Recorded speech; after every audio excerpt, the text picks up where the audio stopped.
as we start to pay more attention to equity, we're going to create some very targeted goals this year around that. We've been saying for a long time that we want to, quote, increase completion and reduce time to degree. But we haven't said by how much or by when. This year, we're going to take the time to attach some numbers to these success measures, so look out for that in the horizon. Now, going back to equity for a moment, students aren't the only ones who deserve equity.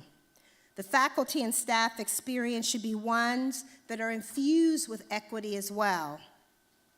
Again, there's nothing entirely new about this, but we are already, as an organization, ready and prepared to look at the opportunities that we offer employees and in what forms they are offered, with an increased level of accountability and attention to them.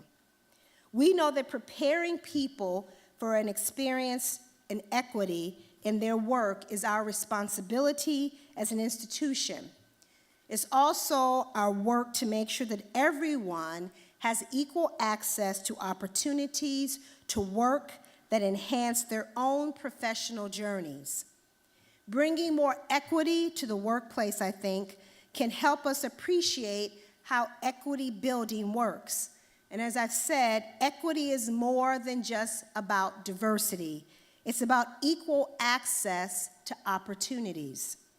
Because these values are so important to the college, our recently appointed Chief Equity and Inclusion Officer will be housed in my office.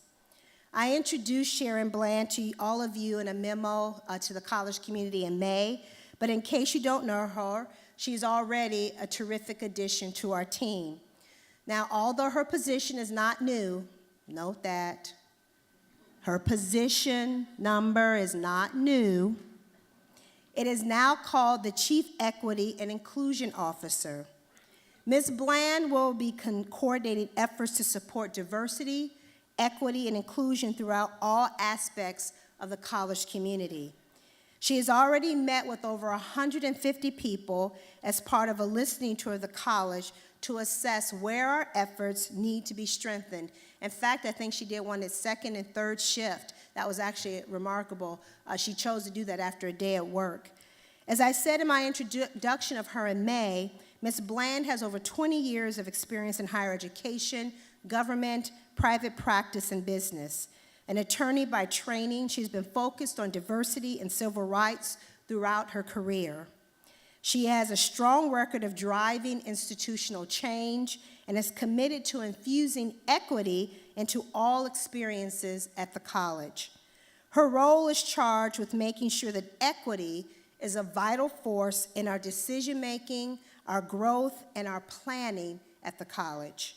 This means that her work will touch everyone, no matter where you sit within the organization. Equity awareness is something that each of us can improve upon. Because this is an institution-wide process, we will be forming a President's Advisory Committee on Equity and Inclusion to make recommendations for ways to enhance the campus climate around equity.